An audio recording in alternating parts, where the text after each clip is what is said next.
Coca Cola दुनिया की most popular soft drinks में से एक है, लेकिन क्या आपको पता है कि इंडियन गवर्नमेंट ने एक बार खुद का भी कोला निकाला था?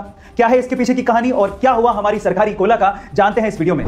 अब इस सरकारी कोला के इतिहास को समझने के लिए मैं आपको इतिहास के पन्नों में थोड़ा सा पीछे लेके चलता हूं। ये बात है 1975 की, जब इंदिरा गांधी इंडिया की प्राइम मिनिस्टर थी। तब उन्होंने अचानक से इमरजेंसी लागू कर दी थी। इमरजेंसी के वो दिन भारतीय राजनीति के इतिहास में सबसे काले दिन माने जाते हैं, क्योंकि हर एक भारतीय का मौलिक अधिकार उस वक्त उनसे छीन लिया गया था। जब 21 महीने बाद यानी कि 1977 में यानी 1977 में इमरजेंसी को जब हटाया गया था और उसके बाद जब चुनाव करवाए गए थे, तो इंदिरा गांधी और कांग्रेस पूरी तरीके से हार गई थी और भारतीय राजनीति के इतिहास में पहली बार नॉन कांग्रेसी सरकार मोरारजी देसाई के नेतृत्व में बनने जा रही थी। अब सरकार नहीं थी तो नियम भी नए आने ही थे।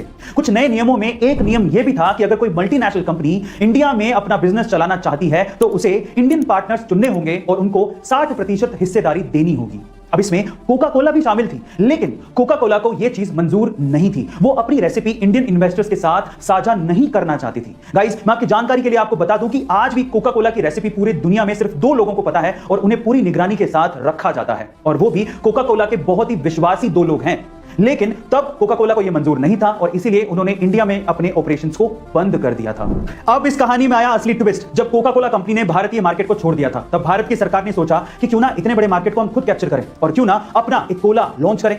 तब कहीं जाके भारतीय सरकार ने खुद का कोला लॉन्च किया था, जिसका नाम बेहद इंटरेस्टिंग था। उसका नाम रखा गया था 77, जिसको सरकारी कोला भी कहा जाता था। पर सवाल यह है कि इसका नाम 77 ही क्यों रखा गया? देखिए, इसके पीछे भी एक भारी गहरी मंशा थी। वो क्या थी, मैं आपको बताता हूं। एक्चुअली 1977 यानी कि 1977 को इमरजेंसी का साल कहा जाता है। यह वो साल था जब 21 महीने बाद भारत की जनता को इमरजेंसी से आजादी मिली थी। यह वो साल था जब पहली बार भारत के इतिहास में एक नॉन कांग्रेसी सरकार बनी थी। यह वो साल था जब कांग्रेस सत्ता से बाहर हो गई थी। गाइस, तब की तत्कालीन सरकार यह चाहती थी 1977 को 77 के तौर पर हमेशा याद रखें और कांग्रेस को हमेशा सत्ता से बाहर रखें। इसी वजह से इसका नाम 77 रखा गया था। और मजे की बात यह है कि इस ड्रिंक की मैन्युफैक्चरिंग भी government owned company modern food industry ही करती थी। पर सरकारी कोला 77 का यह आइडिया इंडियन मार्केट में पूरी तरीके से फ्लॉप रहा। इंडियन मार्केट में 77 चल ही नहीं पाई, वैसे ही जैसे कि मोरारजी देसाई की सरकार नहीं चल पाई। 1979 में उनकी सरकार गिर गई और मोरारजी देसाई ने इस्तीफा दे दिया। 1980 के चुनाव जीतकर इंदिरा गांधी फिर से भारत की प्रधानमंत्री बन गई और उसके बाद आते ही उन्होंने सबसे पहले 77 कोला की मैन्युफैक्चरिंग को पूरी तरीके से बंद किया, क्योंकि उन्हें वो 1977 की हार की याद दिलाता था।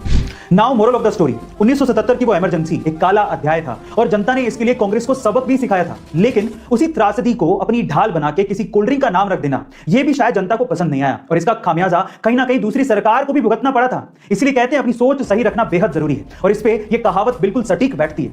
अच्छी सोच लिए परिंदा आसमान तक जाता है, सोच डुबाई अगर तो सीधा औंधे मुंह जमीन पर आता है। इसलिए अपनी सोच को ठीक रखिए और आगे बढ़ते रहिए। ये वीडियो आपको कैसा लगा बताइएगा जरूर। मिलते हैं।